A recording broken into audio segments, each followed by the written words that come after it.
Today on CityCast Denver, Bree's finally back from her vacation to the Western Slope, aka Lauren Boebert country, so we're digging into the results of Tuesday's primaries with Westward editor Patty Calhoun. And as usual, when we talk politics, we use some explicit language in this one. Consider yourself warned. But then we did get around to celebrating the Avs Stanley Cup win a little bit more. It was a good day in Denver. Oh, and a programming note. We're taking a long weekend for 4th of July, so this one will have to hold you over until Tuesday morning. Today is Friday, July 1st, 2022. I'm Paul Caroli, and this is CityCast Denver.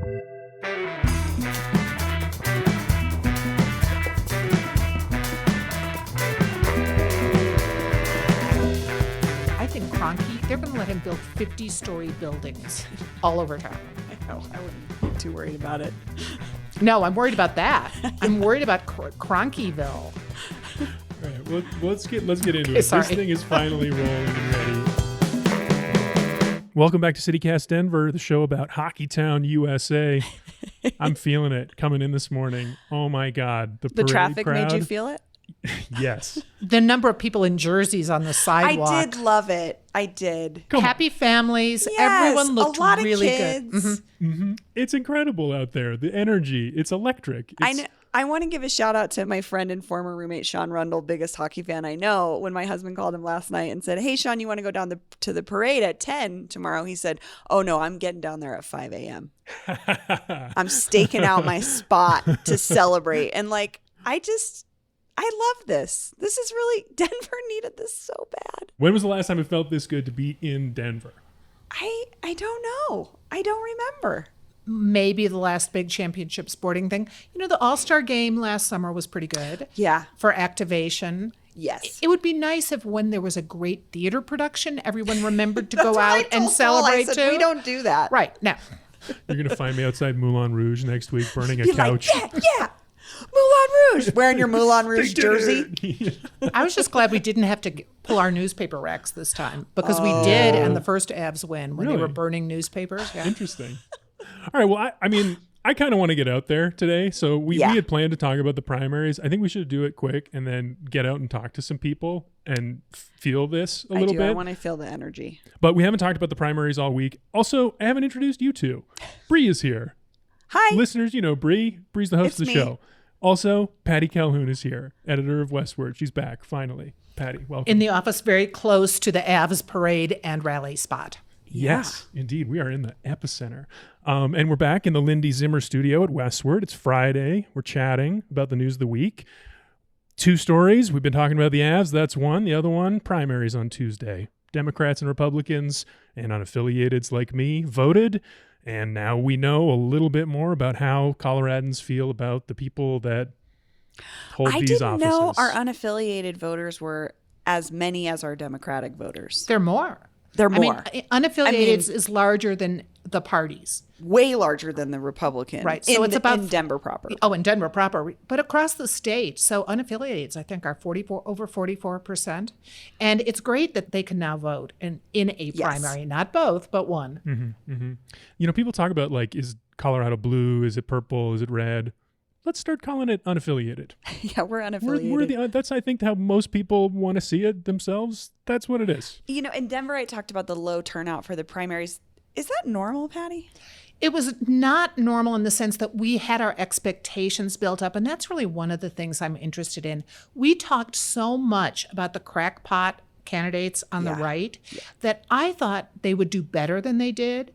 On one level, that's disappointing because we can't talk about them as much. But on the other hand, you also saw Coloradans were much more reasonable. The goal of having unaffiliateds be able to vote was to get more moderate candidates, and it worked this time. Interesting. Good point. So that you had the Republican moderates win. Moderates. Despite the Democratic Party's best efforts. I was just watching this 9 News report this morning. $5 million? $5 million. And it went nowhere. This Democratic group spent on ads, I guess, trying to get more people to vote for Ron Hanks. Right. It was so interesting. Too conservative for Colorado was the concept in those dark money ads. And the whole thing was that suddenly that would get more Coloradans out who were conservative to vote for him, which would make him the candidate. But it wasn't going to happen. Bad strategy. Honestly, and a waste of money. I mean, we've had a bit of a week covering politics, but like the way that people interpret political messaging is so different.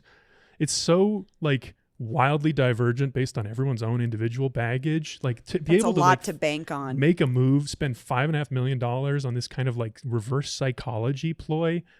I don't understand how Couldn't that's they have supposed just to paid work. some Democratic interns more money or something? I don't know. Put that money towards some better use. Well, you'd love to know what kind of research they did that showed that would work. That's a good point. Yeah. Probably did Yeah. some polling. All right, so we're talking about the results of the primaries already. I kind of want to just like run down some winners and just like talk about big themes here. So on the show, we talked last week with Ian Silveri, Democratic insider, operative guy, also just cool guy, fun to talk to, about these three races on the GOP side. We talked about the governor's primary, and on the Republican side, it was Heidi Ganahl versus Greg Lopez. People were painting Lopez as the more extreme candidate, even though they had very similar views, and Ganahl ended up winning. 54% of the vote. Similar story in the Senate primary on the GOP side. Joe O'Dea, who was seen as the more moderate, beat Ron Hanks, who we've been talking about. In the Secretary of State race, which was the Tina Peters race, she lost to Jefferson County Clerk Pam Anderson. There was another candidate there that maybe split the big lie vote with Peters, I think. O'Donnell. And he was an okay candidate, but Pam Anderson really walked away with that. And I was pleasantly surprised because she's competent. Yeah. We have had such a good run of Secretary of State people, Republicans generally, like from Natalie Meyer to Donetta Davidson. Wayne Williams. Yeah, they've all done a really good job, and she wouldn't be bad. Yeah. That's what I was thinking when I was looking at the ballot and reading up on her. I mean, and also compared to Tina Peters, seriously, good riddance. Like, again, but enjoy the litigation. it'd be fun to talk to. The cop kicker getting investigated. Anytime you can by the talk about FBI. Mike Lindell in your political sphere, it's exciting. Yeah, good for us. Maybe, yeah. Okay. Yeah, bad for politics in general. You know, I realized something. We talked a lot about the big lie last week. I was chatting with a friend about our conversation. He asked me, what is the big lie? So I think we maybe need to clarify that and then say a little bit about what this primary result means for how Coloradans felt about the big lie. The big lie is that Donald Trump won the 2020 election, which he didn't. That's what all the January 6th hearings are about. All of these, like the coup attempt, all of the talk about that. That's the big lie. Yeah. That's what that The refers Dominion to. voting systems. So when someone like Tina Peters says, you know, she's all about that and also wants to run our elections, you have to question her and vote against her. So glad Many she people didn't did. make it. But Patty, what do you think about the big lie things and what this primary shows us? Well, it does show us that in Colorado, people are not buying the big lie. And we already knew that most Coloradans didn't, but a much smaller percentage probably. Because you had Hanks, you had Greg Lopez, you had Tina Peters, who clearly believe in the big lie, and they just didn't make a big dent, even in the Republican Party. So that was good. I mean, Heidi Ganahl is going to have to clean up and clear up what she really thinks about the big lie because she's been vague. She's been very vague. She also has the interesting baggage of being a CU regent where John Eastman, who came up with the whole way that Trump could take back the presidency he'd really won by having Mike Pence take action. I mean, she's going to have to account for that too. So we're going to have some more fun still. But there's no question, there was no problem with Colorado's election. And with all the investigations around the country, there were no more problems with the last election than any other election. In fact, it was probably clearer. Bree, we talked to Ian about this last week, but you know, these Republicans that just won these primaries, these competitive primaries, they got a long road ahead of them before the general and some pretty strong candidates that are incumbents on the Democratic side. You know, Michael Bennett's been sitting on his Senate seat. He's been pretty popular. Same story with Polis, our governor, pretty popular. Do you think any of these Republicans have a chance in November?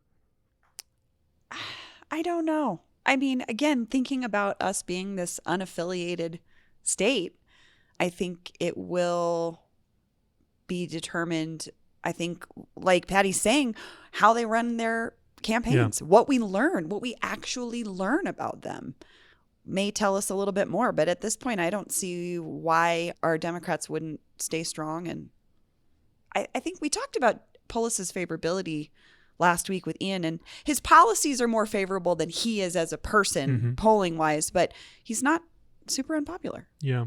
I think you're right, though, that the campaigns are key because Coloradans listen. We Yeah. want to talk this stuff out. Yeah. Well, they're going to want to learn more about Heidi Ganahl because even though she's Right. she's in a statewide office, it's CU Regent, and a lot of people don't know anything about that. And certainly O'Day, we're going to want to learn a lot more about him. Yeah. Well, should we talk about Boebert? Congressional District 3, Lauren Boebert. Another I just want to big talk about liar. Boebert really quick because I had a real revelation as a city living liberal. Uh-huh. I was gone over the last week because I was in Ridgeway for a family wedding, and it's Boebert country there. And I say that as signs everywhere that say Boebert country. And hers were the only political signs that had an image on them of her. Her image is very strong. Mm-hmm. And then the turnout against Don Coram, he's not an unknown quantity. I mean, he's got name recognition. She pummeled him in the primaries. And that said to me, us city folk don't have a fucking clue. Mm-hmm. We don't get it. And I personally, generally, my take on Boebert is I'm embarrassed that she's from Colorado. There's a lot of folks that are not embarrassed. They're very proud of her. And she's powerful. Yeah. And we saw that in a primary. Yeah. So I think people like that she stands up for their interests, for their beliefs, and on a national stage, she knows how to get attention. absolutely. And then some. Yeah. Speaking of a rural, I just drove through Wyoming and I thought I should put a Liz Cheney bumper sticker on, and that's all you need, a Colorado car with a Liz Cheney bumper sticker. But the number of anti-Liz Cheney signs, fascinating. Really? Yeah, and they were not from Democrats. You can be pretty sure of that. Interesting. I only saw a few anti-Biden signs in Mesa County, but not anything else directed at Democrats. It was mostly Boebert. A couple Tina Peters signs too, but Boebert overwhelmingly she's a figurehead. And it's interesting who won Adam Frisch to run at the Democrat in the CD3, because I'm not sure he's going to be the strongest candidate. I mean, Saul Sandoval, she was really interesting out of Pueblo, would have been a fun candidate. Yeah. Yeah. Well, I think Boebert's probably going to cruise to another term in Absolutely. November. She seems like she's got a ton of support. She crushed Don Coram. But now let's talk about the Democrats. Let's talk about this one race. We had both candidates for House District 6 on the show a week ago. That was Elizabeth Epps and Katie March, back-to-back interviews. That race turned out to be even more interesting than we thought. I mean, hundreds of thousands of dollars flowed into that one. It got really, really nasty. And then it came down to the wire. I mean, It was first within 300 votes, and then they counted more, and it was within 34 votes. And I just saw like an hour ago, I think they called it for Elizabeth Epps. Yeah. That's the latest. Patty, what did you make of this race? What was depressing about it was, but there were two interesting candidates, both of whom would be good in the legislature. And you had dark money coming in, and you had some disinformation campaigns that the candidates were not controlling. And it's depressing when you see it at the state level in a state house race to see people behaving that way. And it just became ugly. Yeah. But I agree with the first thing you said, I think, more than anything. This is my takeaway from our experience with those two interviews is both super impressive people. And as our past guest Ian Silveri said last week, both would probably vote the same 95% of the time in the state house, but they have such different approaches. So the people of House District 6, came down to the wire, but they chose the more attention-grabbing, start conversations, Elizabeth Epps. It's a great case for voting in your primary. If it comes down to a couple dozen votes, you could have been that difference. So if you didn't vote, definitely something to think about. If you had, not a lot of us had that option for a really contentious primary where it felt like our vote would make a difference. But this was clearly a place where it made a huge difference. Well, there's one more thing we do need to talk about with this race, and that's after these two interviews that I mentioned ran last week, we got some feedback from some listeners, and we want to address part of how we handled those interviews. Yeah, and I think this is in an effort to be transparent. We're a daily news show, and I think, Paul, you and I have discussed this before. Before this job, neither of us had done daily news, so we've learned a lot, and unfortunately, we have to learn in public. And I think we learned a lot of things, but one of them is how we run interviews when we run them. So we Yeah. were really down to the wire in terms of getting these interviews out before people could vote. That was our whole point. And scheduling wise, it made it kind of funky. And unfortunately, we ran an interview that allowed one candidate to hear and respond to their opposites' allegations. And we didn't have that space for the other candidates. Yeah. Yeah, I completely agree. That I don't think we're going to make that mistake again. Yeah, it was a learning lesson, and we are glad that folks are listening, and we appreciate your feedback. Sorry about the error. We're going to try our best next time. Yep, thanks for listening. Let's go to a quick break and then get out and enjoy the friggin' parade. The Stanley Cup is like less than a mile It's from where we literally sit out our right now. doorstep right now. People are celebrating. Patty, thanks for joining us. Oh, my pleasure. Thanks, Patty.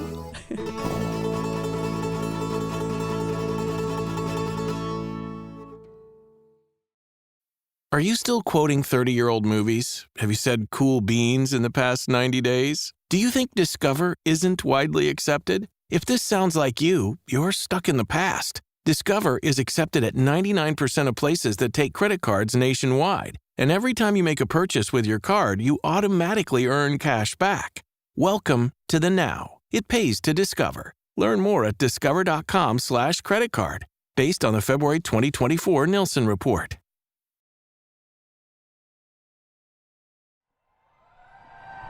This is literally like every fire truck in the metro area is here. After wrapping up with Patty, Bree, and I, and our brand new producer, Aaron O'Toole, who's joining us just this week and who we'll introduce on the show properly soon, walked over to 13th and Broadway in time to catch the back half of the Stanley Cup parade. It was so great, you guys. It was so much fun. I definitely feel this collective pride. Yeah. See a lot of playoff beards. You shaved yours, Paul. I did. I shaved mine. I've been waiting for someone to notice. Oh, you did? Oh my gosh. Looks like some East High School Angels, state hockey champions this year. Oh, cool. That's right. Oh, that's so cute. Oh, and some University of Denver players on this fire truck. They also won a championship this season. Wow. Imagine being in high school and having the whole city turn out to cheer It'd be on pretty a parade cool. you're a part of. That It'd would be be pretty cool. Ooh, you got, okay, so this trophy, that's Cale Makar. Oh, that's Cale. Okay. Who's He got who's the touching most it? MVP. This is the MVP trophy, the Conn Smythe. That's our star defenseman, Cale Makar. He's won every trophy you can win. Yep, they're chanting for him. He's raising it up. Incredible. So is the cup supposed to be on one of these trucks? Are we going to see it go by? I hope so. If it's not already at Civic Center. Oh my God, the Zamboni. They're driving the Zamboni through the parade. Of course. The Zambonis have to be Those at the guys parade. are like, this is the best day of my life. To drive my Zamboni through downtown Denver. They played their part. They played their part in Absolutely. this. They deserve it. The unsung heroes of hockey. The Zamboni drivers. All right, we're on the move towards Civic Center Park. Hard to tell if there's more parade left or where the cup is, but we got to see it. we got to try. Which way should we go? Oh boy. Oh God. Bree, Aaron, who's the hunkiest Avalanche player? The MVP had nice legs. He was like standing on the fire truck, and I was like, well, I guess you do have to have nice legs to skate all the time. What's his name? Cale Makar. Cale Makar. He's pretty cute. I'd go with him. All right, Cale Makar. All right, question number 2. What was question number 2? What would you do with... Yeah, so when they win, each player gets to take the cup for a couple days, take it wherever they want in the world. It's theirs. Some people have drowned it in swimming pools. Some have taken it to strip clubs. Aaron, Bree, what would you do with the cup for a day? I'd take it to Lakeside and take it on the Cyclone coaster. And then I'd maybe drink just like a fountain Coke out of it. Love it. Love it. Aaron? I think I want to take it to Estes Park and take it to the Stanley Hotel. Just see what happens. If it's possessed and it unlocks something within the Stanley Hotel. The Stanley Cup goes to the Stanley. I like it. You'd think something supernatural would happen. It could summon great NHL heroes from the past. Yes. Let's all name a few of our favorites together. I'm kidding. Patrick Waugh. The guy Joe in Canada. Sakic, Forsberg. Forsberg. Wayne Gretzky. And then finally, does this championship change your opinion about the Comcast altitude dispute that's kept Avs regular season games off TVs in Denver? It should make everyone so mad. Yeah. Look how much we care. The streets were full of people so proud to be Avs fans, and we have to pirate our Avs games. How are you supposed to feel like you are a part of this championship if you haven't been able to be a part of it? Watch it. Yeah. Come on. Come on. Figure it out, you old rich bastards.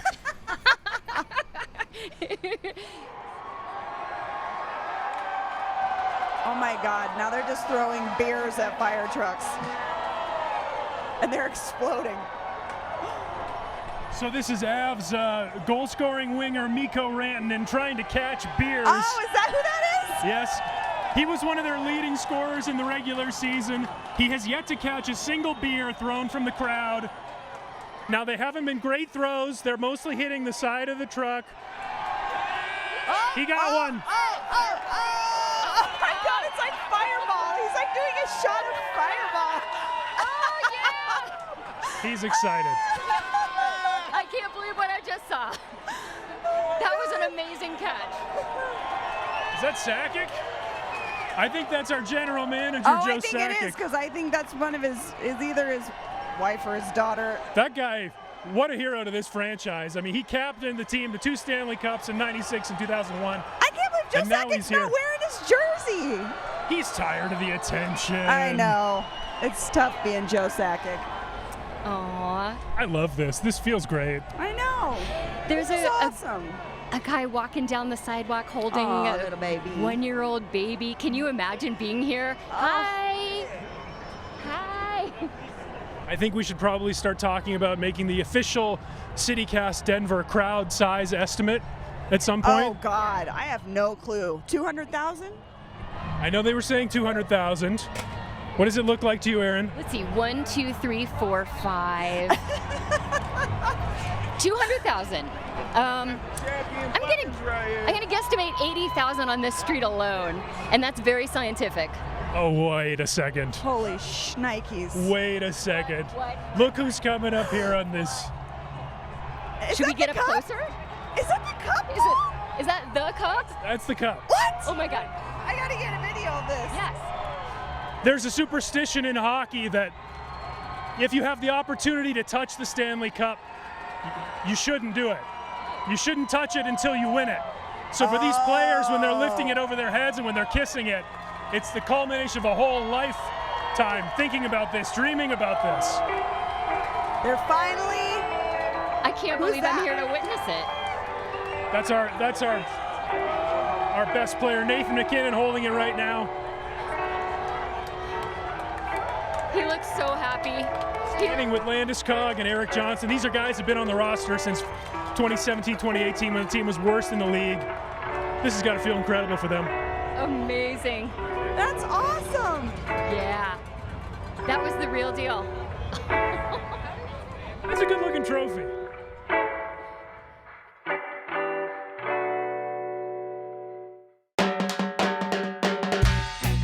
And that's all for the week here on CityCast Denver. Our producers this week were me, Paul Caroli, Aaron O'Toole, and Carly Jones. Peyton Garcia writes our morning newsletter. Bree Davies is our host.